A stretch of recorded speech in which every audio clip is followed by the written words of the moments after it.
finalis Musabaqah Syahril Quran Putra dengan nomor peserta S056 membawakan syarahan yang berjudul Moderasi Beragama, Upaya Mewujudkan Islam Rahmatan lil Alamin. Silakan. Assalamualaikum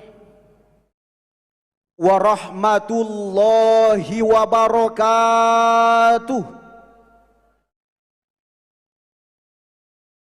Alhamdulillahilladzi khalaqal insana fi ahsani taqwim thumma radadnahu asfala safilin.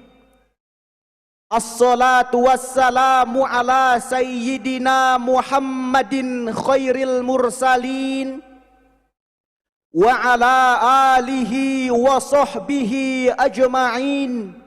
Amma ba'du. Dewan Hakim yang arif nan bijaksana, hadirin sebangsa dan setanah air yang kami banggakan. Tutut Husniyah, seorang pakar sosial psikologi, dalam bukunya Pengaruh Identitas Etnis dan Golongan, beliau mengatakan, identitas agama merupakan hal yang sangat sentral bagi seluruh masyarakat Indonesia dibandingkan identitas ras, suku, dan nasionalisme. Karena identitas agama mampu memenuhi kebutuhan psikologis individu terkait identitas diri, harga diri, maupun aktualisasi diri. Di satu sisi, hadirin, kita patut berbangga karena identitas agama menjadi identitas utama sebagai warga negara Indonesia. Namun di sisi lain, identitas agama juga dapat mempecah belah persatuan. Terbukti oleh intoleransi dalam umat beragama sampai pelanggaran tempat umat beribadah beragama. Masih ingatkah kita, hadirin, peristiwa pembakaran masjid di Tolikara, Papua, pembubaran jemaat gereja yang saat sedang beribadah di rumah, pembacokan imam masjid saat sedang sholat berjamaah, vandalisme yang terjadi di musala, bahkan konflik antar agama yang membuat negeri ini terpecah belah. Inikah yang dinamakan negara toleran, yang katanya mengutamakan keberagaman, tapi nyatanya mencoreng persatuan? Betul, hadirin? Lalu bagaimana konsep Al-Quran dalam menghadapi persoalan tersebut? Maka pada momentum kali ini kami akan membawakan syarahan yang berjudul Moderasi Beragama, Upaya Mewujudkan Islam Rahmatan lil Alamin, dengan landasan Al-Quran Surah Al-Anbiya ayat 106 sampai 107. A'udzu billahi minasy syaithanir rajim.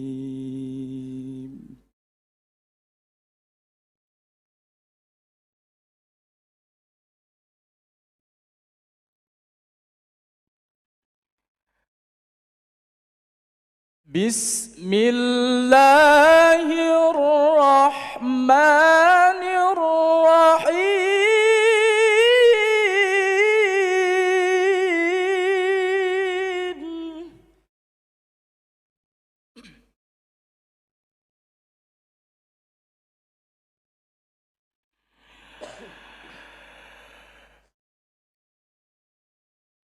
Inna fi hadza labalaghan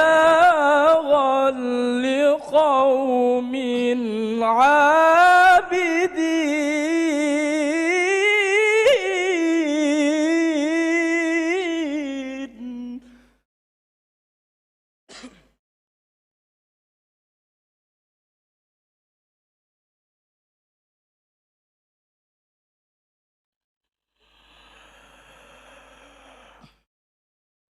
Wa ma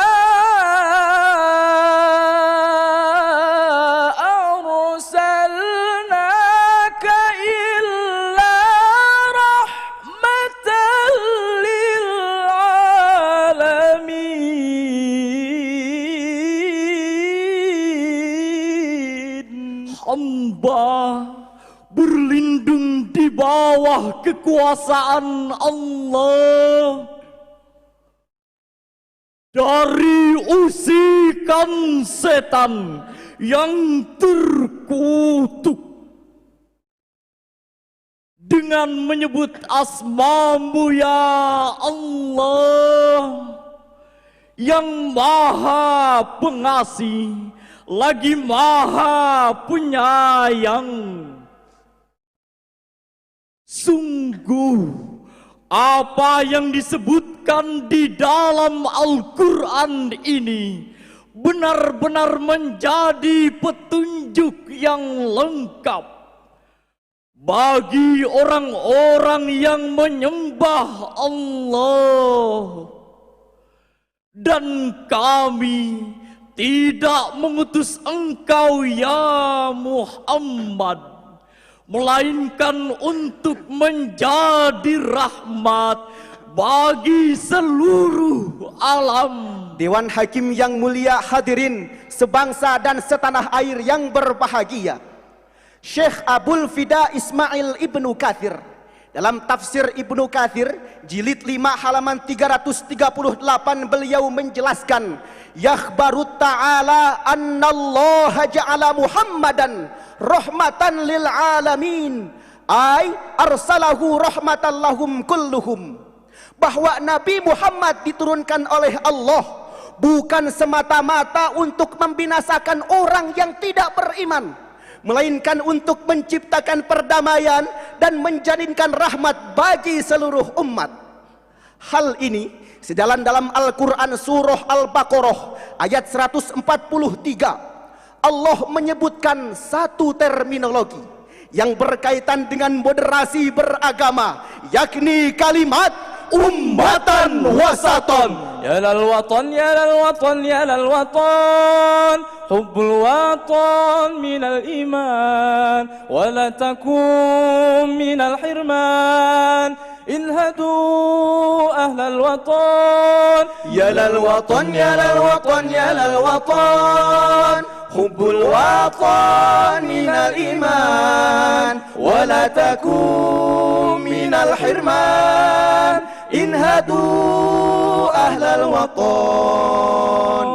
Profesor Dr. Quraisy Shihab menjelaskan bahwa kata wasaton pada ayat ini bermula pada sesuatu yang baik sesuai objeknya, sesuatu yang baik di antara kedua kutub ekstrim yang berbeda. Dari akar kata inilah kata wasaton berkembang arti menjadi adil dan seimbang. Allah juga mempertegas posisi umat Islam sebagai umat yang moderat atau dikenal dengan istilah ummatan wasaton, umat yang berada di tengah, tidak menjunjung dalam rohani, tidak hanyut dalam materi, tapi memadukan aspek rohani dan jasmani, sehingga terjadilah Islam yang rahmatan lil alamin.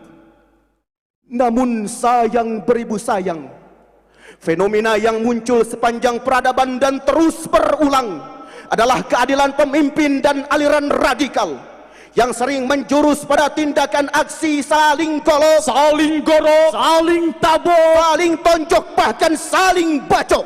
Eksesnya hadirin, marak terjadi pertikaian, perseteruan, permusuhan, peperangan yang terjadi antar kelompok yang satu dengan kelompok yang lain, agama yang satu dengan agama yang lain, suku yang satu dengan suku yang lain, bahkan sampai terjadi pertumpahan darah hingga berlanjut pada pembunuhan satu sama lain.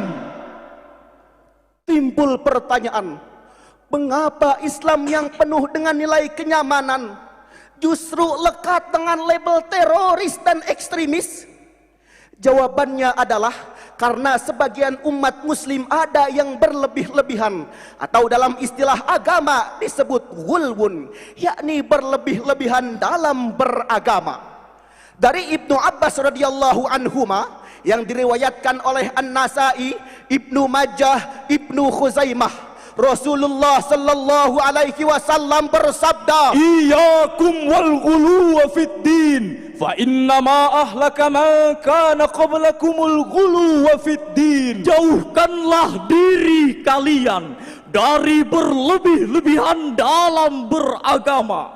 Karena sesungguhnya sikap gulu ini telah membinasakan orang-orang sebelum kamu. Oleh karena itu hadirin, moderasi beragama harus kita lakukan untuk mengubah wajah Islam yang sebelumnya sering disebut Islam yang fanatis, Islam yang teroris, Islam yang ekstremis, menjadi Islam yang damai, Islam yang nyaman, Islam yang tenang, serta menjadi rahmatan lil alamin. Amin, amin, amin ya rabbal alamin. Sebagaimana tercermin indah dalam Al-Quran surah Al-An'am ayat 108.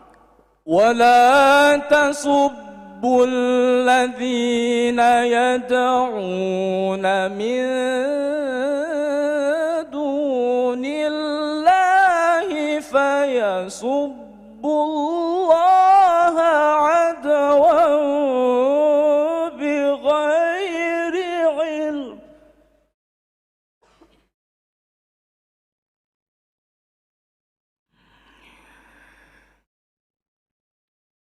كذلك زينا لكل أمة عملهم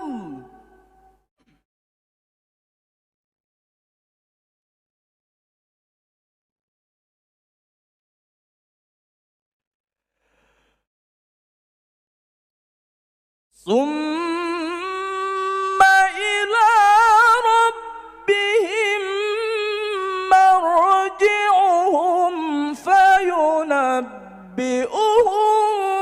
بما كانوا يعملون.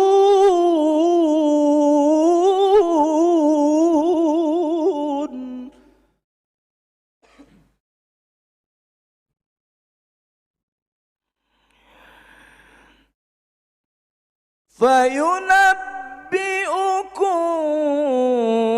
بما كانوا يعملون.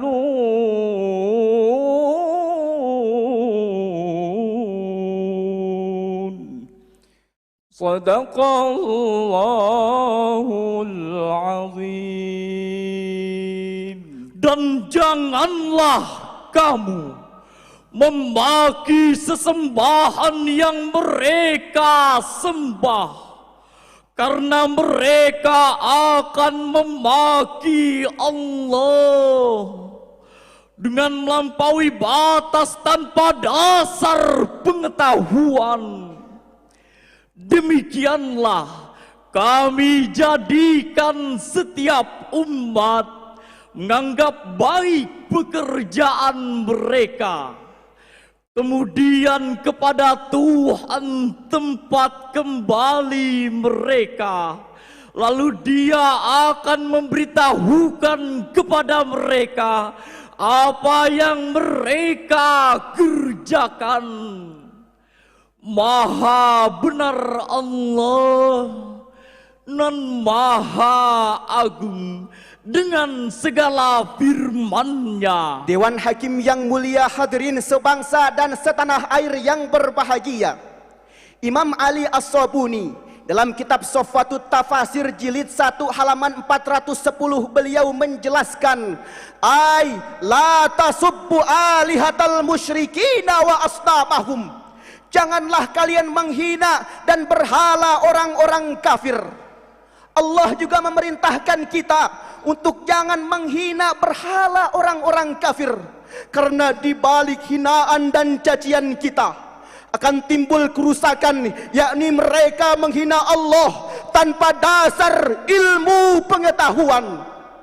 Menurut Profesor Dr. Quraisy Shihab, ada 3 cara agar moderasi beragama terlaksana. Yang pertama, adanya pengetahuan dalam diri kita. Yang kedua, kemampuan dalam mengendalikan emosi dan nafsu balaka. Dan yang ketiga, memiliki kehati-hatian dalam beragama. Jadi bukan ajaran agama yang dimoderasi, tapi cara beragama kita yang harus mendapatkan sentuhan moderasi sehingga Islam menjadi Islam yang rahmatan lil alamin.